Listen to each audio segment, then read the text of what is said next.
Salah satu himbauan dari Dirjen Bimas Katolik terhadap penyuluh adalah penegakan hukum. Nah, kita akan melihat tentang kesadaran umum dan kita akan membahasnya bersama dengan narasumber.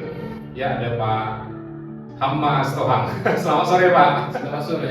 Oke, dan satu bertemu. Kenapa, Pak? Senang bertemu. Oke, senang bertemu di podcast ini ya. Ya. Oke, dan narasumber yang paling seru untuk membahas tentang hukum adalah ini Pak Leo Tagalo. Ini sudah berbaju hitam dia. Iya. Jadi baju hitam itu identik dengan hukum ya? Iya. Selamat sore. Orang law ya. Oke, lawyer ya. Iya. Baik, begini Pak Hama, Ya. sama Pak Leo sebagai narasumber yang memberikan inspirasi nanti untuk kita semua. Nanti kita akan melihat dari sisi kitab suci, kemudian juga nanti dari ajaran moral, ajaran gereja, ya. dan juga secara moral dan etika. Nah, sahabat penyuluh Bimas Katolik Kementerian Agama Kota Medan, kita akan membahas jauh lebih dalam lagi. Jadi gimana Pak? Langsung saja ya? Boleh. Nanti tidak sabar lagi. Ya, dan tidak sabar lagi ya. Ya. Kita akan lihat dari sisi kitab suci dulu. Boleh. Nah, sebenarnya bagaimana sih kitab suci memberikan pemahaman lah ya tentang kesadaran hukum ini? Baik, terima kasih. Ya. Berbicara tentang dasar kitab suci Ya. untuk pemahaman kesadaran hukum untuk umat pada umumnya ya. Ya. Sesungguhnya saya tidak terlalu berani mengurai ini lebih detail karena saya bukan ahli kitab suci. Iya. Tetapi tidak apa-apa ya. Ya, kita kan bincang-bincang Ya. sesuai dengan kapasitas kita saja. Ya. Oke. Saya akan mengangkat beberapa kutipan teks kitab suci Oke. yang menguatkan dan mendorong umat supaya memiliki kesadaran hukum. Ya, umat atau masyarakat secara Masyarakat. umum, ya. Tapi lebih diperuntukkan juga umat Kristiani secara umum, Ya. tetapi juga lebih diperuntukkan untuk umat Katolik ya. Oke, jadi kenapa umat itu, ya, kenapa masyarakat itu harus sadar secara hukum atau kesadaran hukum itu harus dipahami, bisa dilihat dari sisi kitab suci ya. Iya, justru itu yang mau kita jelaskan Oke. sore hari ini. Ya, Apa ya. kata kitab suci tentang kesadaran hukum ini? Dan itu sebenarnya sebagai dasar ya Pak ya. dasar, karena inilah nanti menjadi prinsip dasar untuk turunan-turunan ajaran gereja maupun etika moralnya. Maka pertama kita harus melihat dulu beberapa kutipan teks kitab suci yang menyangkut tentang kesadaran hukum ini. Contoh, saya ambil contoh satu dulu ya. Dikatakan dalam surat Rasul Paulus kepada jemaat di Roma bab 13, di sana dikatakan, ini mungkin bisa kita terjemahkan nanti dan bisa kita ambil apa maksud dari Paulus sampai menuliskan teks ini. Ya. Dia menuliskan seperti ini: tiap-tiap orang harus takluk kepada pemerintah yang di atasnya, sebab tidak ada pemerintah yang tidak berasal dari Allah. Oke. Nah, dan pemerintah-pemerintah yang ada ditetapkan oleh Allah. Sebab itu barang siapa melawan pemerintah, ia melawan ketetapan Allah, dan siapa yang melakukannya akan mendatangkan hukuman atas dirinya. Oke. Nah, jadi dari teks ini sangat jelaskan bahwa setiap pengikut Tuhan itu mestinya harus tunduk dan taat pada pemerintah, karena itu merupakan yang dikehendaki Allah. Kalau dari teks ini sederhananya bisa mungkin kita menerjemahkan, siapa yang melawan pemerintah sama artinya melawan Allah. Oke. Kira-kira seperti itu. Jadi ini sudah satu dasar kitab suci yang sangat kuat, di mana kita harus memang tanpa alasan apapun harus tunduk pada pemerintah. Kira-kira seperti itu yang ditegaskan oleh surat Paulus Ya. di Roma ya. Mungkin pada saat itu ada banyak mungkin gejala-gejala dari orang ya, masyarakat pada umumnya memberontak. Tidak taat kepada pemerintah. Tidak taat kepada pemerintah. Jadi sebagai Ya. pengikut Tuhan yang benar, yang baik, Paulus Paulus meluruskan sikap yang tepat terhadap pemerintah. Kira-kira seperti itu. Tapi mungkin tidak cukup hanya sampai di situ. Saya pernah membaca satu teks kitab suci juga dari Injil juga. Ya. Dan Yesus juga pernah menyuarakan yang sama ini. Iya, benar. Gitu kan? Ya. Berikanlah hak kepada kaisar dan juga hak kepada Allah. Apakah itu berkaitan juga dengan topik kita hari ini? Sangat berkaitan. Itu menurut saya itu di Matius. Di Matius 22. Saya tidak ingat perikopnya, tapi isinya kurang lebih seperti itu ya. Di Matius 22 Ya. ayat 21 kalau tidak salah, jelas memang dikatakan oleh Yesus kepada pengikutnya, berikanlah apa yang menjadi hak kaisar, apa yang menjadi hak Allah. Begini Pak Leo kan, Yesus kan sudah memberikan ajaran tentang ketaatan terhadap hukum. Jadi Yesus pun memberikan pengajaran supaya taat juga terhadap pemerintah dan juga kepada Allah. Ya, hak. Nah ini kan berikanlah hak kepada kaisar dan juga hak kepada Allah. Nah mungkin maksud dari pernyataan Yesus ini terhadap kesadaran hukum mungkin bagaimana? Saya pikir dengan maaf ya, saya potong ya. Tidak apa-apa. Saling mendekat. Ya. Ini kan Yesus sudah mengatakannya seperti itu, Ya. bahwa apa yang menjadi haknya kaisar kita berikan, apa yang menjadi haknya Allah ya kita berikan, kan begitu ya. Ya. Di situ bicara kesadaran hukum, marilah kita melihat Yesus yang sudah mengatakan itu, dan dalam tindakan-tindakannya dia pun melaksanakan. Dia taat kepada Allah Bapaknya, dan taat kepada pemerintah. Dan itu pernah disuruh muridnya untuk mengambil koin dari laut atau dari ikan itu untuk memberikan persembahan mereka kepada Bait Allah. Jadi Yesus sendiri pun memerintahkan para muridnya supaya membayar pajak kepada negara atau kaisar dan juga memberikan persembahan kepada Bait Allah. Artinya dua hal ini harus dipatuhi sebagai satu, atau katakanlah sebagai pengikut yang sejati dari Tuhan, yang seperti itulah posisi kita sebenarnya. Kalau kita refleksikan ya dari dua teks kitab suci ini tadi, Yesus juga sudah menyerukan ya supaya taat terhadap pemerintah dan juga taat kepada Allah. Tujuan hukum diadakan ya supaya manusia itu selamat kan, terhindar dari bahaya gitu. Nah mungkin bisa dijelaskanlah sedikit dulu kepada pendengar kita ini, bagaimana kita mengaktualisasikan dalam hidup sehari-hari. Begini, tentang hal itu sebenarnya gereja sudah mengatur dengan baik dalam beberapa dokumen yang disusun oleh otoritas gereja.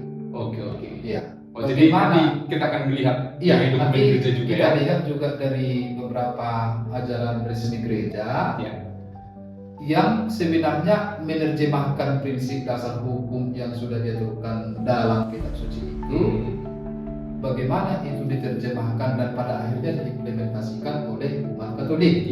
Contoh mau saya katakan seperti ini, dalam dokumen Gaudium et Spes artikel 75, gereja mengatakan setiap umat beriman wajib mematuhi dan mengindahkan undang-undang yang berlaku dan berpartisipasi aktif dalam kehidupan berpolitik.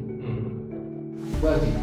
Itulah terjemahan dari pihak gereja atas dasar prinsip kesadaran hukum yang sudah dituliskan dalam kitab suci itu.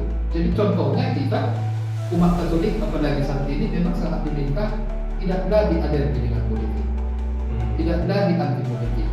Kalaupun misalnya ada hal-hal yang kurang baik dalam dunia kepolitikan, terutama di negara kita ini, justru gereja menghimbau kita masuk ke dalamnya, karena itu juga merupakan amanat gereja melalui ajaran.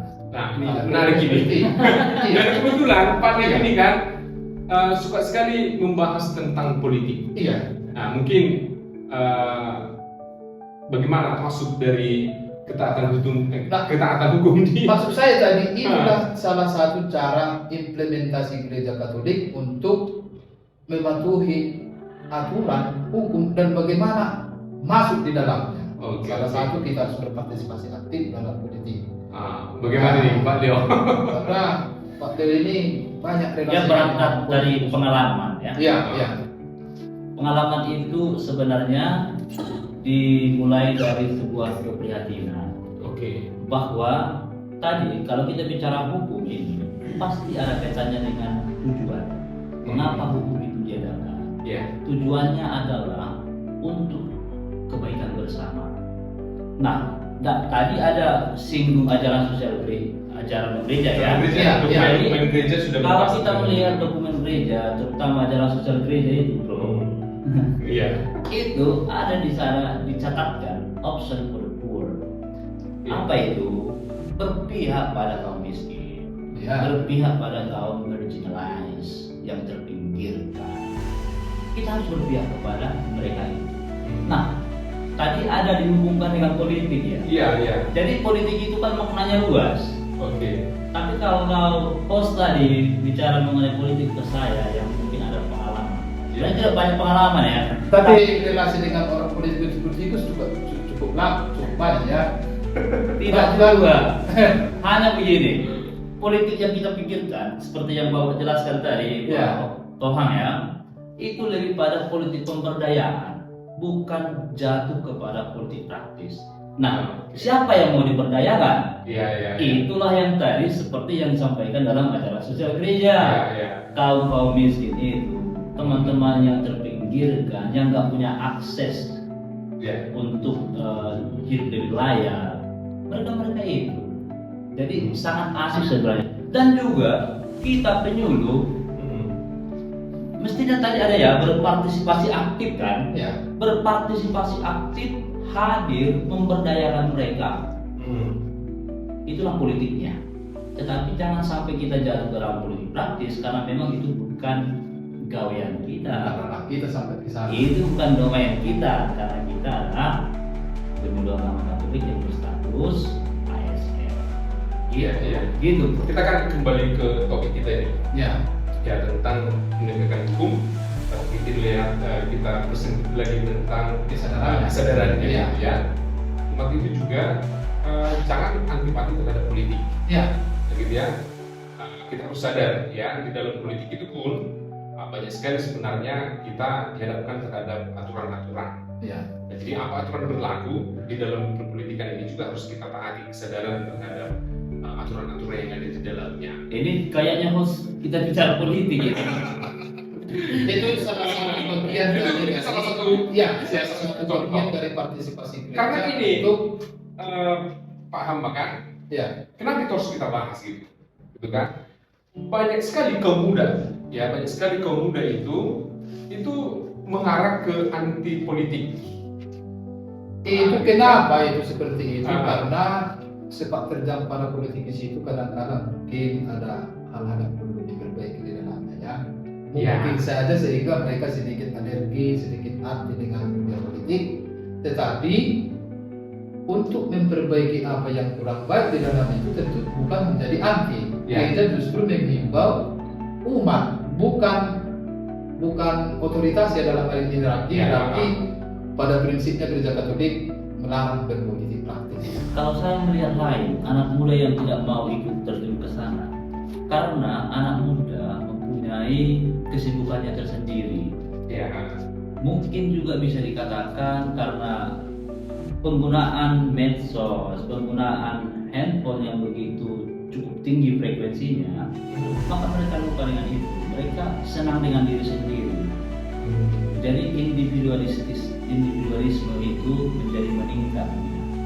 Dengan situasi orang muda itu yang anti politik, dengan kondisi-kondisi yang dihadapi, padahal sebenarnya aturan kan sudah jelas, ya gereja Katolik sudah membuat aturan khusus itu. Ya, benar.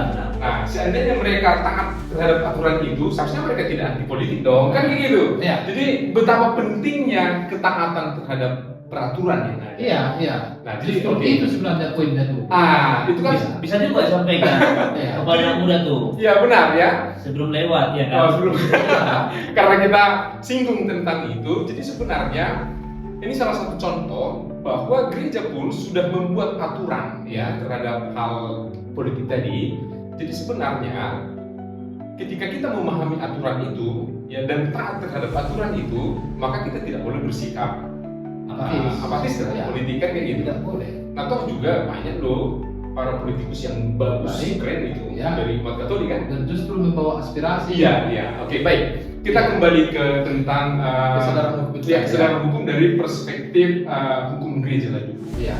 Kalau tidak salah, ada satu dokumen gereja itu Katekismus Gereja Katolik.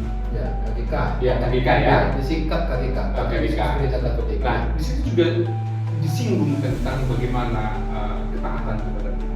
Ya. Kalau tidak salah itu Katekismus nomor 2240. Iya, benar. Nah, begitu ya. Ya.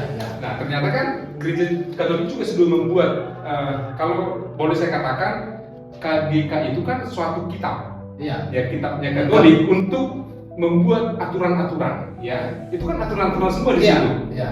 Nah, gitu kan. Dan Selain aturan, ajaran. ya ajaran. Kalau pada aturan lebih pada KHK. KHK ya, kitab hukum. Karena itu kenon itu kumpulan aturan. Oh, kumpulan aturan. Dirumuskan oleh gereja. Tetapi kalau Katekismus itu jadi pada ajaran. Oke. Katekese. Itu katekese. Baik. Jadi ini hal menarik. Ternyata kitab hukum kanonik itu adalah lebih mengarah kumpulan aturan. Iya. Iya. Kumpulan aturan-aturan. Apakah nanti menyinggung itu? Ada sedikit juga diaturkan di sana. Ya. Dan Katekismus Gereja Katolik itu lebih isinya terhadap ajaran-ajaran gitu ya. Ya. Nah, mungkin bisa dijelaskan karena ini berkaitan dengan ajaran gitu. Iya, bisa. Nah, mungkin adakah yang harus disampaikan lah kepada jadi pendengar kita ini. Kita sudah Ini menarik ini. Iya, sudah menyinggung tadi tentang Katekismus Gereja Katolik 2240. Ini yang pernah terbaca gitu. Iya. Betul. Memang harus pernah dibaca itu. Itu tandanya kita tidak asing lagi dengan katekismus kita, ya. Iya. Jadi di sana memang sangat jelas dikatakan bahwa umat beriman itu harus taat pada otoritas yang sah. Otoritas yang sah dalam hal ini pemerintah. Oh, ya. Okay. Dan kepada hukum yang berlaku. Okay. Dan juga umat diharapkan menjalankan kewajiban ibadah tanah air. Jadi ada 3 poin yang disampaikan dalam ajaran ini. Taat pada otoritas yang sah itu misalnya kita kan untuk pemimpin kita melalui suara rakyat ya. Iya. Kalaupun ada kekurangan di sana sini para pemimpin kita, gereja mengajarkan untuk taat pada pemerintah yang sah dan juga menjalankan kewajiban kita untuk tanah air kita. Apa kewajiban kita sebagai warga negara? Misalnya membayar pajak. Kalau misalnya kita punya kendaraan, punya bangunan rumah dan barang-barang milik lainnya, ya kita sebagai di satu sisi warga negara, di satu sisi juga sebagai umat Katolik, menurut ajaran gereja Katolik kita harus taat terhadap kewajiban kita. Berarti seperti itu. Jadi Katolik yang baik harus taat terhadap pemerintah yang sah, membayar kewajiban. Ya, 100% Katolik. 100% Iya. Itu dulu akan siapa itu? Sugio Pranoto ya. Itu slogan yang bagus saya kira ya. Itu semacam kesimpulan dari ketaatan kita untuk pemerintah, tapi juga kecintaan kita terhadap kebanggaan kita terhadap agama kita sebagai agama Katolik. Kira-kira seperti itu. Sebenarnya kan banyak dokumen-dokumen yang membahas tentang ketaatan terhadap aturan ini. Tadi Katekismus Gereja Katolik tadi sudah disinggung. Nah, mungkin ada juga dokumen yang lain yang membahas. Karena kan sebenarnya banyak ya dokumen. Nah, ini kita gali dulu narasumber kita ini. Karena tidak dilakukan sebenarnya mereka sangat mumpuni lah di bidang ini. Nah, ada mungkin dokumen-dokumen yang lain ini, Pak Leo. Kalau soal dokumen itu pasti banyak. Tapi kalau saya melihat bahwa yang paling penting adalah Ya. berdasar-berdasar. Bagaimana kita taat pada hukum, bagaimana kita sadar akan hukum itu, dan marilah kita melihat kitab suci lebih dalam. Dan ini menjadi pesan juga kepada para kita semua lah ya, seolah-olah memaksakan teruntuk pula ya, kepada kita yang mencintai kitab suci, mencintai agama kita, dan mencintai diri kita sebagai makhluk ciptaan, untuk tetap pada garis itu. Allah yang mewahyukan diri, Allah yang menyatakan diri. Kemudian bagaimana kita menanggapi itu gitu loh. Allah itu sudah hadir melalui Yesus Kristus inkarnasi, lahir di kandang domba, kemudian melalui penderitaan, dia taat di sana sampai mati dan bangkit. Benar itu. Iya. Itu contoh kita akan total lah itu ya. Iya. Yesus sebagai putra Allah sebenarnya dia sungguh menjadi teladan atas ketaatan pada kehendak Bapaknya Iya. dan taat untuk melaksanakan tugas misi-misinya. Iya.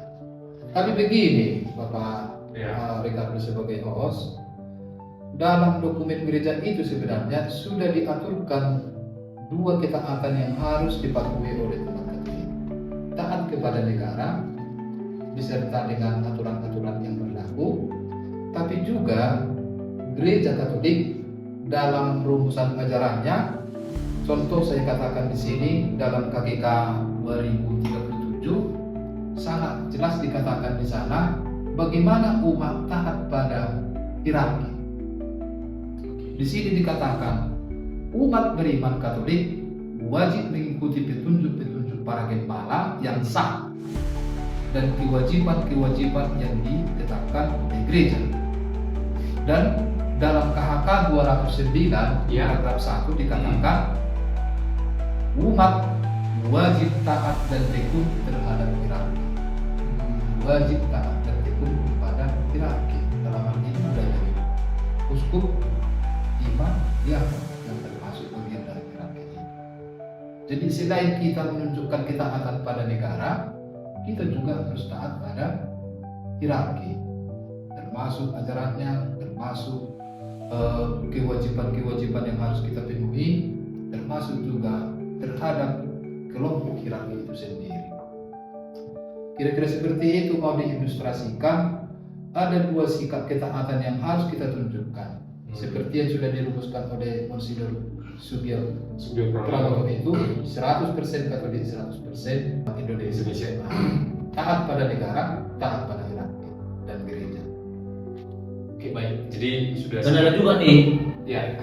ensiklik yang Oh. bicara mengenai soal kesadaran ketaatan. Ensiklik itu suatu seruan ya. Suatu seruan dari Ya. si Paus Yohanes Ya. 23 ya. Ya, ya. Setelah itu judulnya kan Pacem in Terris.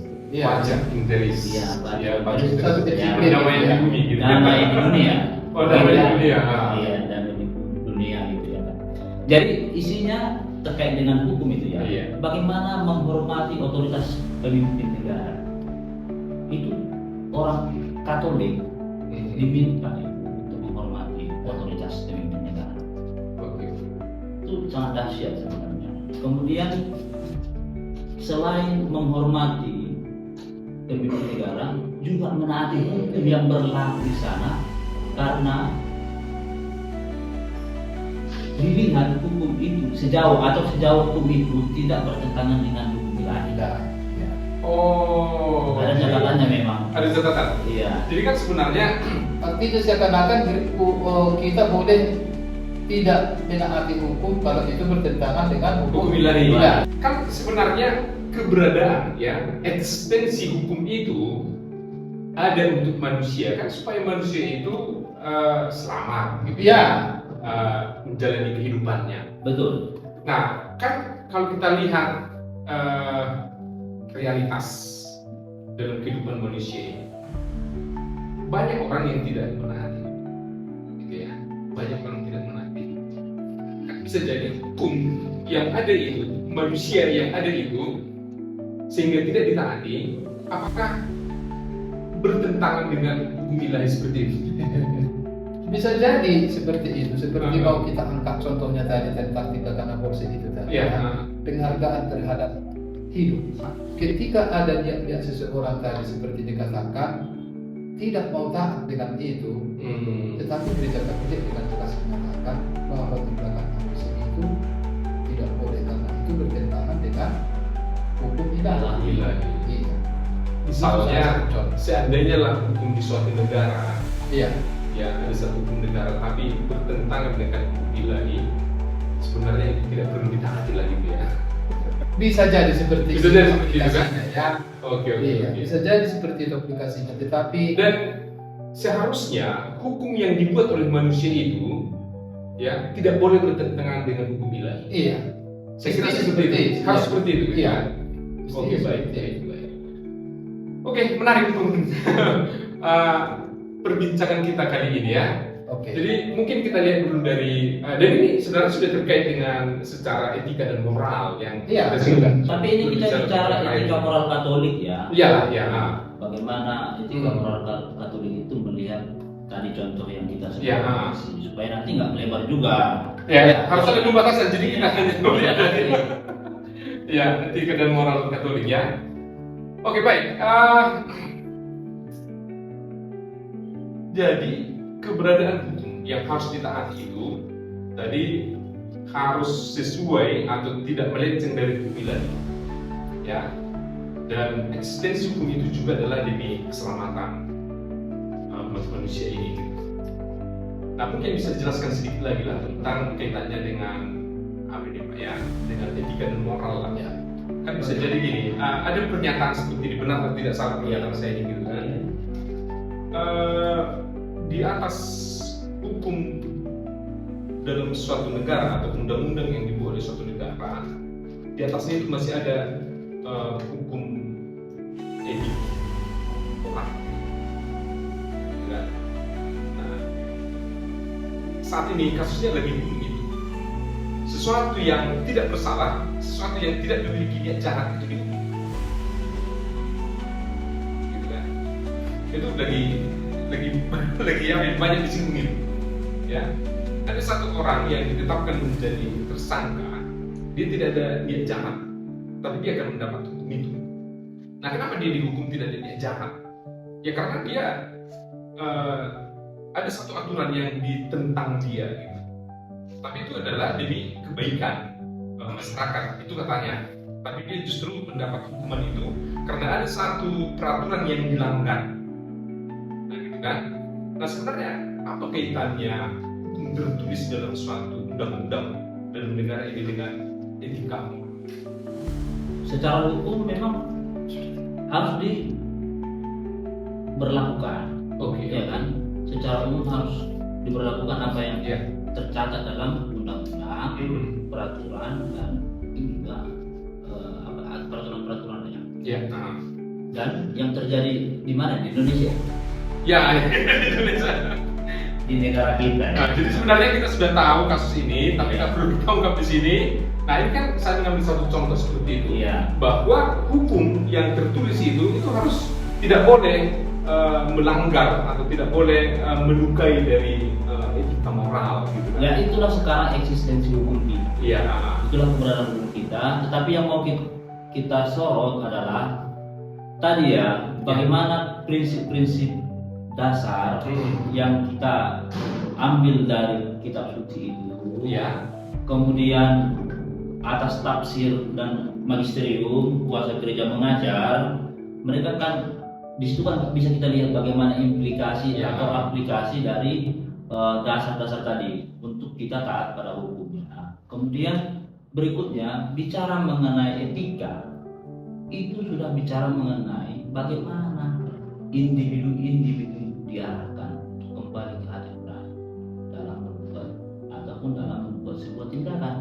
Nah, terkait dengan hukum kita yang sekarang, Ya. ini menjadi dilema ya, atau bukanlah dilema, problematis istilahnya.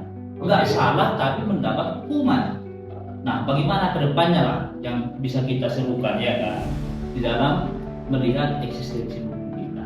Mungkin akan ada perbedaan, boleh jadi, tetapi hukuman ini akan dilaksanakan ya bisa saja banding, tapi tetap apa yang sudah diputuskan. Oke. Jadi mungkin lebih pada evaluasi ke depannya yang harus kita pikirkan. Oke, baik. Tidak terasa waktu kita. Tapi saya mau tambahkan. Oh, masih ada. ya, Ya, boleh. tentang etika itu. Ya. Etika itu pada prinsipnya mengajarkan bagaimana setiap orang itu atau seseorang mampu membedakan mana yang baik, yang buruk, Ya. mana yang boleh, mana tidak boleh. Ketika sudah sampai pada level itu kesadaran seseorang, maka sebenarnya aturan itu tidak perlu. Hukum itu tidak perlu, Iya. karena dia sendiri sudah bisa mengatur dirinya sendiri, memanage dirinya sendiri, karena dia tahu, oh ini boleh, oh ini tidak boleh, ini tidak baik, ini akan melukai orang. Itulah prinsip etika yang sesungguhnya. Oke. Maka etika Katolik itu tidak bertentangan dengan hukum negara, tidak pula juga bertentangan dengan hukum gereja. Maka bisa dikatakan sebenarnya etika itu adalah semacam pembimbing hati nurani setiap orang. Nah, kira-kira seperti itu. Jadi sekaligus sudah saya rangkum bagaimana integrasi antara tiga prinsip ini punya satu kesatuan, keterkaitan satu sama lainnya. Jadi saya mau katakan singkat saja seperti ini. Kitab suci itu adalah prinsip-prinsip dasar, sedangkan magisterium atau ajaran gereja itu adalah menafsirkan dan mengimplikasikan prinsip-prinsip dari kitab suci itu, sedangkan etika moral itu adalah pembimbing hati nurani setiap orang. Kira-kira seperti itu. Jadi tiga prinsip ini semua tujuan sebenarnya bagaimana kita memiliki kesadaran hukum yang benar dan taat tunduk pada ini. Karena hukum itu bukan mencelakakan.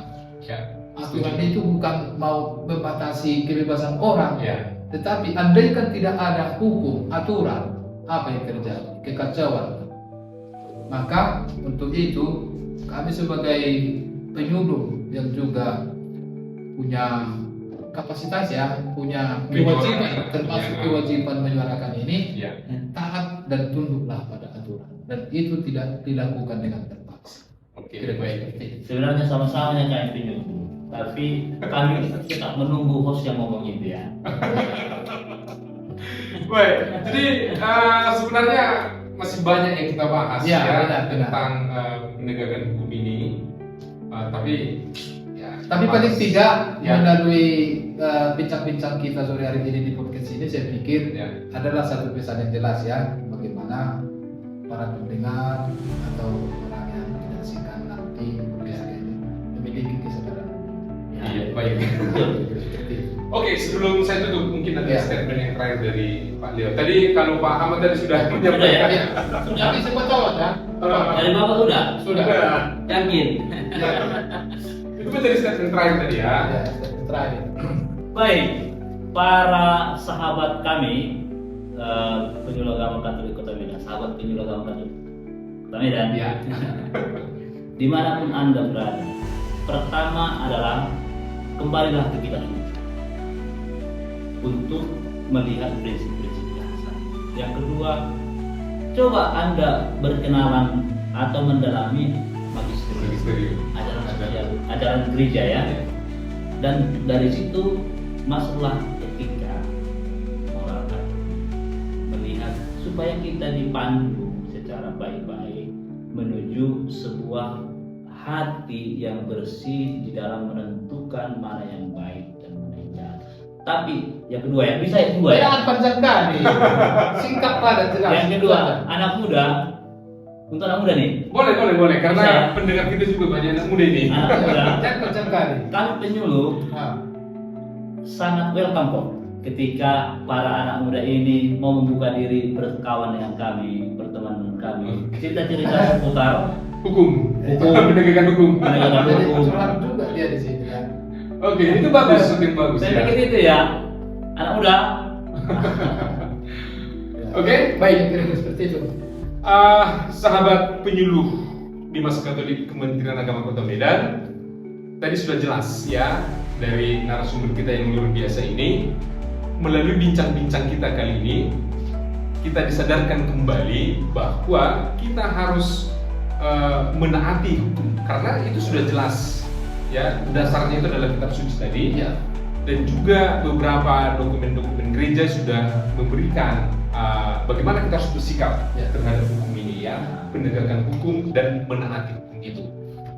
Terima kasih sekali lagi kami ucapkan ya di dalam podcast ini, semoga menjadi inspirasi bagi kita dan kita sadar ya, semoga kita sadar bahwa di dalam hidup ini kita harus menaati hukum yang berlaku, baik itu hukum negara, baik itu hukum gereja, sehingga dalam bertindak kita itu berdasarkan etika dan moral.